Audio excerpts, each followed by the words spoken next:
สวัสดีครับวันนี้ผมจะพามาแก้ปัญหาหม้อหุงข้าวยี่ห้อซาบนะครับอาการเสียของเครื่องที่ลูกค้าแจ้งว่าหุงข้าวแล้วพักข้าวกดอุ่นไว้นะครับตัวนี้ข้าวน่าจะแห้งนะครับด้านบนจะกรอบนะครับเดี๋ยวจะมาเทสว่าอาการเสียที่ลูกค้าแจ้งเกิดจากสาเหตุอะไรนะครับเดี๋ยวเรามาเทสระบบภายในตัวหม้อก่อนว่าด้านในหม้อมีอากาศรั่วไหลหรือเปล่านะครับ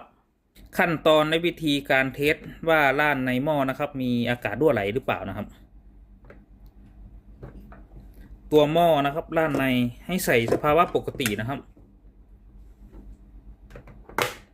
ถอดปุ่มพลาสติกด้านบนออกนะครับ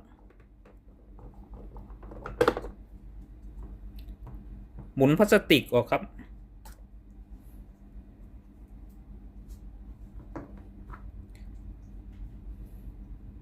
ดูตรงกลางนะครับตัวนี้ให้หาอะไรก็ได้นะครับมาอุดไว้นะครับไม่ให้อากาศเข้าไปด้านในนะครับผมจะใช้ในส่วนของหมวกนะครับหมวกเชื่อมต่อสายไฟนะครับอุดไว้นะครับหรือใครไม่มีก็ใช้ในส่วนของมืออุดได้นะครับใส่เข้าที่นะครับกดให้แน่น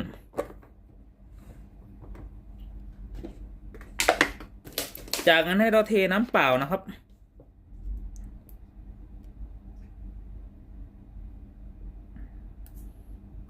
ปกตินะครับถ้าเราเทน้ำเปล่าจนเต็มน้ำจะต้องไม่รั่วเหลือน้อยภายใน1 นาทีนะครับแต่ถ้าน้ำลดปริมาณลงภายใน1 นาทีเหลือน้อยนะครับก็แสดงว่าอากาศด้านในมีการรั่วไหลนะครับเดี๋ยวให้สังเกตน้ำนะครับที่ผมเทลงไป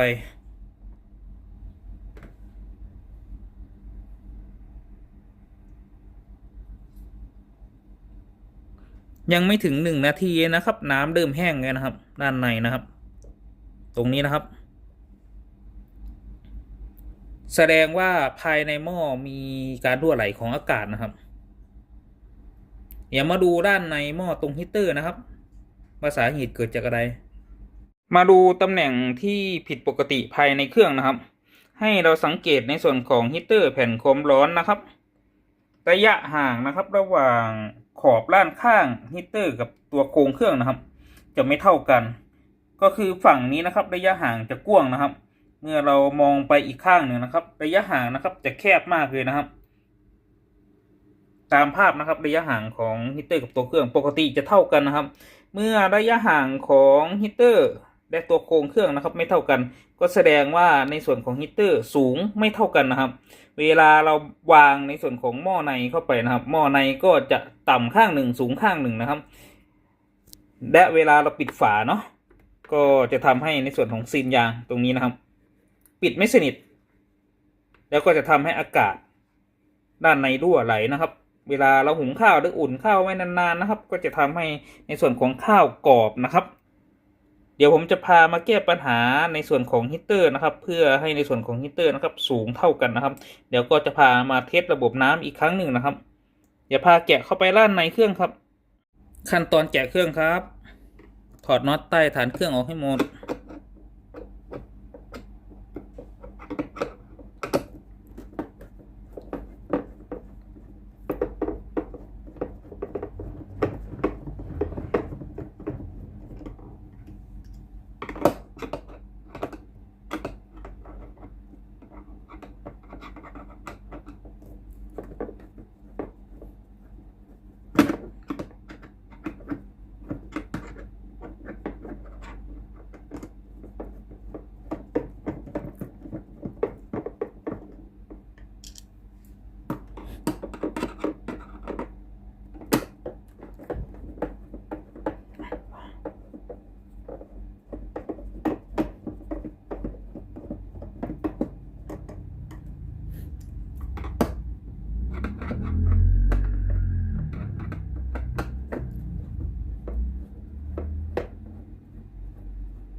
จากนั้นถอดในส่วนของโครงเครื่องออกนะครับ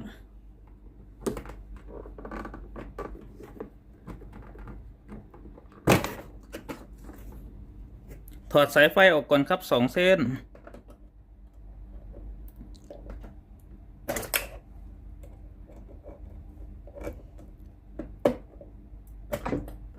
ถอดน็อตออก3 ตัวครับ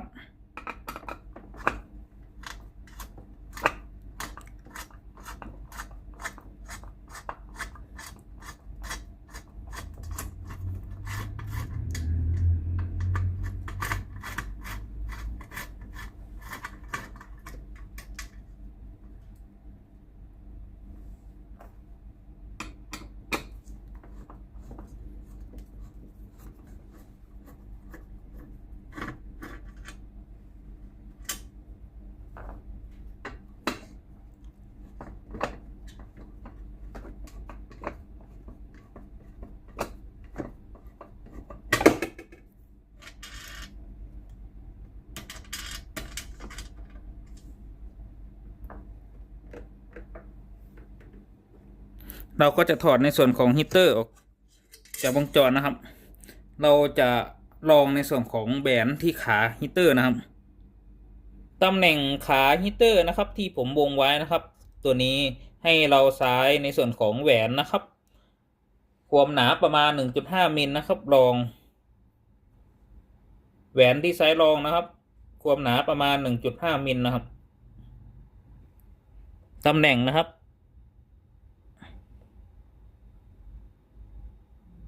วางไว้ตรงขาที่ยึดฮีตเตอร์นะครับนำฮีตเตอร์เข้าไปในวงจรประกอบให้เรียบร้อยครับ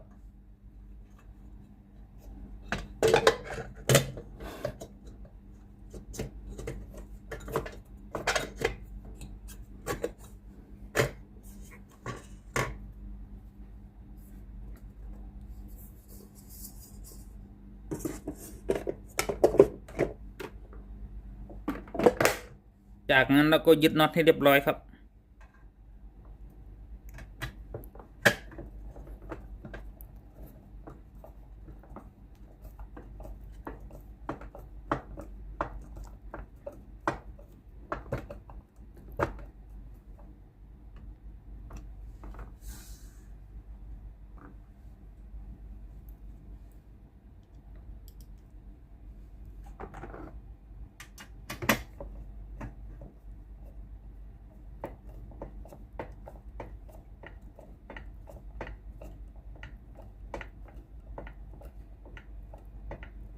ยึดน็อตให้แน่นนะครับ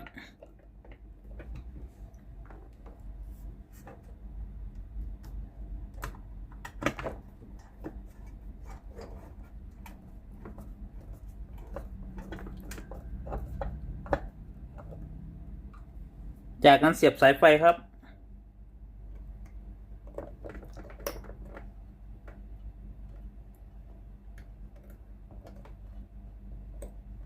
จากนั้นประกอบโครงเครื่องครับ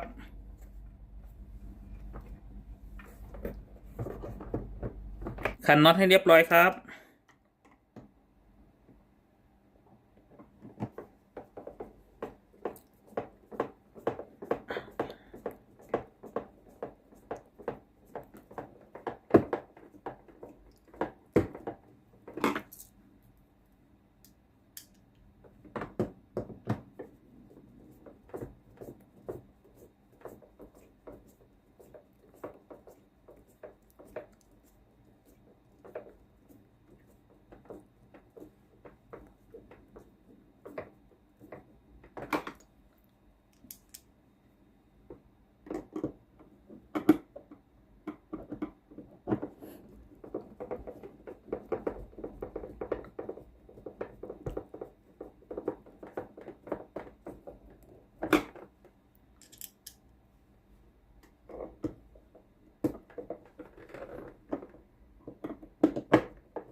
มาดูระยะห่างนะครับระหว่างตัวฮีตเตอร์และโครงหม้อนะครับหลังจากที่ผมพาลองในส่วนของแหวนเนี่ยนะครับที่ขายึดฮีตเตอร์นะครับ ระยะห่างก็ใกล้เคียงกันนะครับผมจะพามาเทสระบบน้ำอีกครั้งหนึ่งนะครับปิดดูตรงกลางก่อนนะครับไม่ให้อากาศเข้าไป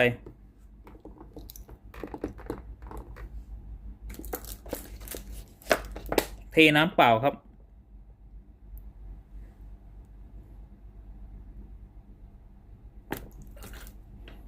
รอดูนะครับว่าภายใน1 นาทีนะครับน้ำจะลดหรือเปล่านะครับ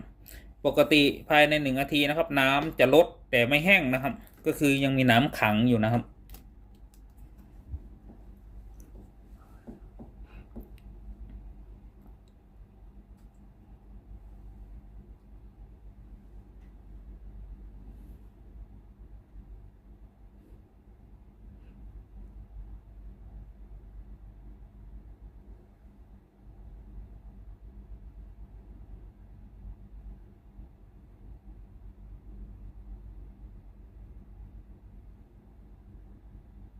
น้ำด้านในนิ่งเนี่ยนะครับไม่ลงไปข้างล่างแล้ว อาการนี้นะครับเคยแก้ไขไปหลายเครื่องเลยนะครับมาเทสให้ดูนะครับว่าสาเหตุมันเกิดจากอะไร อาการเสียของหม้อหุงข้าวซาบรุ่นนี้นะครับเวลาหุงข้าวแล้วอุ่นข้าวไว้ข้าวหน้าแห้งนะครับอย่าลืมมาดูในส่วนของซีนยางตำแหน่งนี้ด้วยนะครับซีนยางฝาหม้อนะถ้าซีนยางตัวนี้เสื่อมคุณภาพหรือแข็งนะครับก็จะทำให้เกิดอาการหุงข้าวแล้วข้าวหน้าแห้งนะครับสำคัญนะครับท่านที่ใช้หม้อหุงข้าวรุ่นนี้ประมาณ 4-5 ปีตรวจสอบส่วนนี้ด้วยนะครับสรุปอาการเสียของหม้อหุงข้าวยี่ห้อซาบอาการหุงข้าวแล้วข้าวด้านบนนะครับตัวนี้จะแห้งเกรียมนะครับแก้ไขโดยการสายแบนขนาดความหนา 1.5 มิลนะครับรองที่ขาขันยึดฮีตเตอร์นะครับขอบคุณครับที่รับชมคลิปวิดีโอครับขอบคุณมากๆครับเจอกันใหม่คลิปหน้าครับมีคลิปวิดีโอดีๆลงให้ดูครับขอบคุณครับสวัสดีครับผม